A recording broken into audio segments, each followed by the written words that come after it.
last song, man. That's it.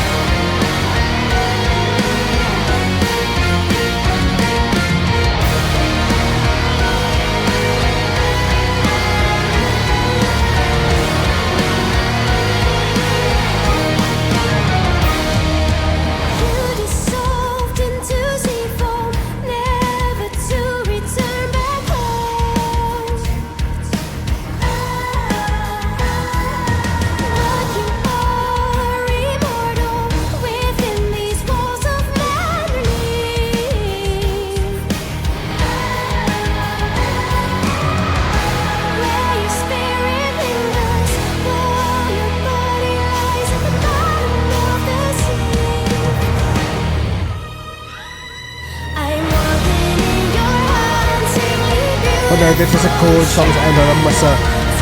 This is probably the perfect end, I would say.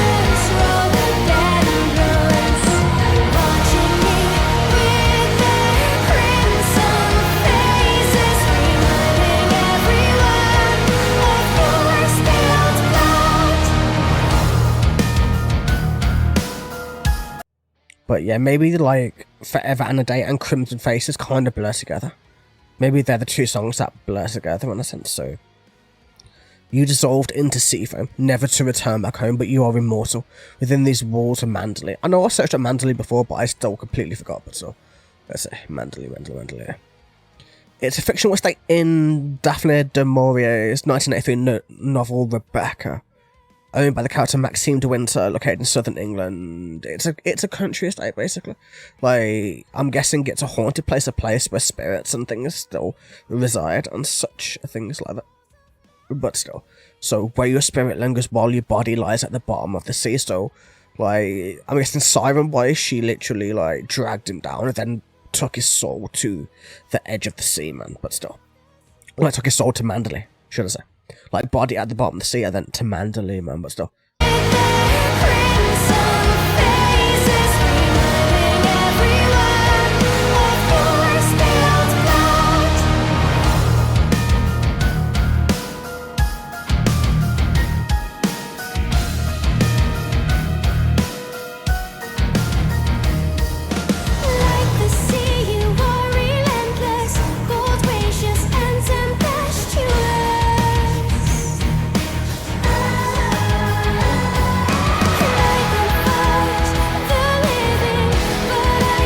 I agree, man. Not a single bad track.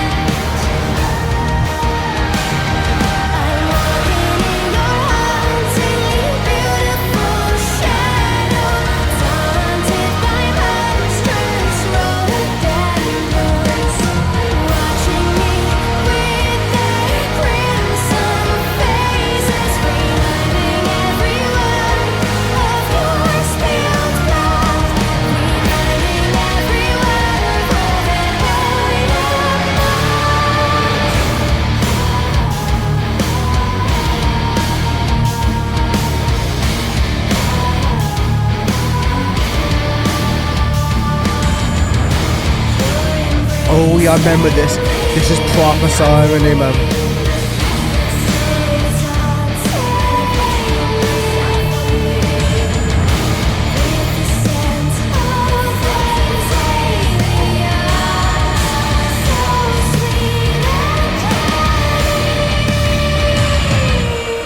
But yeah, before we get to the very end bit, before we get to this haunting siren sounds, we're gonna finish the breakdown, and then we're gonna finish the album, man. So, like the sea, you are relentless, cold, gracious, and tempestuous. Like, always relenting, always going, always chasing, always there, always breaking away the land to make it less and less and less and less until you finally break through. And I can fight the living, but I cannot fight the dead because she dragged him down to the bottom of the sea because his soul is trapped in Mandalay. Like, the soul is haunting her, the same with all the other souls that are haunting her. So, my best guess so far for this album as a whole is that basically this whole album, all the fairy tales, all the things she's imagined, all the things of her dreams are all things that have happened in her life. And she is like a siren of sorts, not like a literal, but like a haunter of dreams, a haunter of men, a haunter of people and love and affections. And this track is all bringing it all together into one big place, into that place. That's why with the chorus, It's like I'm walking in your hauntingly beautiful shadow, taunted by monstrous rhododendrons, watching me with their crimson faces, like the crimson face because those are the ones she's gone after, she's killed, she's gone after, she's the monster that was described a bit of the way through. That makes sense. That's the monster, that's the spilled blood, reminding everyone of all that I am not. She's gone to those places where she's found love, and she's also eaten as much as she can.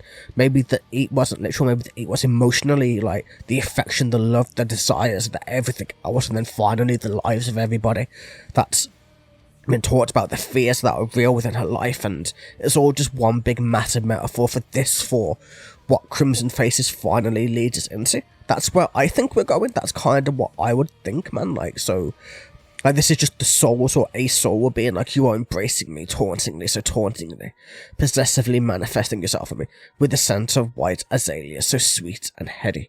Like, you get the idea, right? The sins of her past are haunting her, in a sense. Like, of all the past, this whole album is just that past, that things that have happened from their fairy tales. Like, maybe she sees her life as one massive fairy tale. It's why it's pushing its way forward into this way. Those are my thoughts on it, man. I don't know how right I am. Like, this is me, like, basically one listen for this entire album, and that's the kind of thoughts I'm getting. But we'll see as time goes on. Maybe they'll describe what they mean by it, maybe not. We'll see as shit happens. But honestly, I'm amazed by this shit, but still. We'll talk about it, it's fine.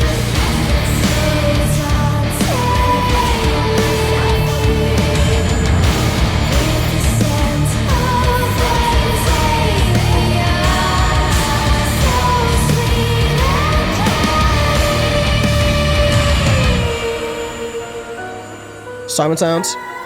Oh man, that's gorgeous. Fucking love that sound. I've listened to the song so much and it's still like every time.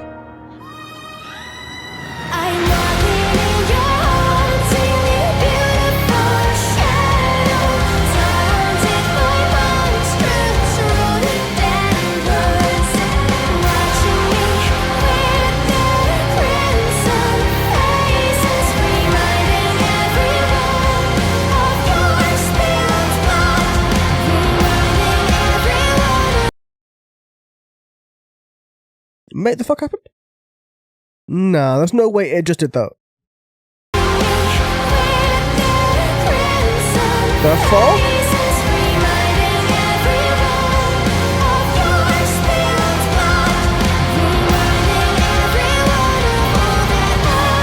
That's weird, man. It went silent for no reason. Swear, man, that was weird. Either way, it doesn't really matter. Yep, tiredlish, unfortunately. But yeah, that was fucking amazing. Like, album-wise, like, phenomenal, man. Like, as you guys know, like, I'm very much into my very, very, very heavy music. Like, right now, my top 3 genuinely are going around Ice and Disembodied Tyrant, Heirs of Hatred, and there's a couple of other bands in the making of, like, EPs, albums of the year type stuff, and this just shattered my list, man. It just made me think, like, one of those bands is getting pushed off the top 3. That's the thing. Like, one of those bands is not going to be there anymore because this album just tops. Like, it's different. That's the thing. Like, I love difference in music. Like, the best deathcore in the world is amazing, right? But this is different. It's like some of the best symphonic music in the world too. So it's just like, where do I place it? Like, I'm loving what Disembodied Tyrant are doing. They are pushing everything forward in deathcore, right? I love what Ice Satan is doing because their vocals are insane. Ice Satan's going to be my number 1 for this year, I would imagine, unless Disembodied Tyrant do something extra crazy compared to what we've already seen, but I don't think so. I think it's going to be probably, we're going to have to put this in number 2 and then push Disembodied Tyrant down to number 3. So for me right now, as of just the first listen of this album, I'm going to see it a lot more times before I make up my mind completely, but, like, it's going to be Ice Satan's EP for number 1, it's going to be this for number 2, it's going to be Disembodied Tyrant for number 3, pushing down Heirs of Hatred to number 4, which is insane, man. The fact a band like Blackbriar, a band that I thought I couldn't get into for a very long time, just smashed their way into my top 3, it's just absolutely fucking mind-blowing to me. Like, the fairy tales, like, I absolutely love the lyricism. Like, I love the little tongue-in-cheek bits with a little bit of sexualness built into it. I loved Zora's voice, like, and the way that it was all pushed around, and the way that the music was fitting. Each song was so very different. Each song had its own path, its own way, its own shape, its own purpose for being. Like, it wasn't like an album that's just a similar kind of, it wasn't just like the same kind of beat changed up a little bit like a lot of albums do. They took risks with this, that's what I mean. Like, this album is fucking risky in terms of like an album flowing together, as the songs don't really link together until you get to Crimson Faces. You can at least link it that way, but you know what, it works. For me specifically, it fucking works. I know Hunted, like, I wouldn't have either unless if it wasn't for school. I wouldn't have re-listened to Blackbriar, and I wouldn't have found this, and I wouldn't be here right now doing what I'm doing. But honestly, I'm fucking glad that I did. This album's a masterpiece. Like, it would be my number one, but Ice Satan's EP for this year is mind-blowing, in all honesty. Like, Ice Satan's EP is fucking insanity. Like, but this is also insanity. This is... In terms of symphonic, Seven Spires is my favourite symphonic band. This is their level. Blackbriar hits Spire's level with this, I would say. With this album, they've hit that level where they're up there with my favourite band in the genre. Like, obviously they're very different. Like, Adrian is very different to what Zora does, but they're both masters of what they do, their own specific areas of symphonic. They are the same level. That's kind of how I would describe this, like, evolution of Blackbriar. So, where can they go from here? I don't know. Like, I hope they stay at this level. I hope they stay amazing and they keep just putting out fucking bangers of music and albums and every fucking thing else, man. But still, holy shit. So surprised. Didn't expect this for anything, man, but still. Hope you guys enjoyed regardless, man. Have a wonderful fucking day.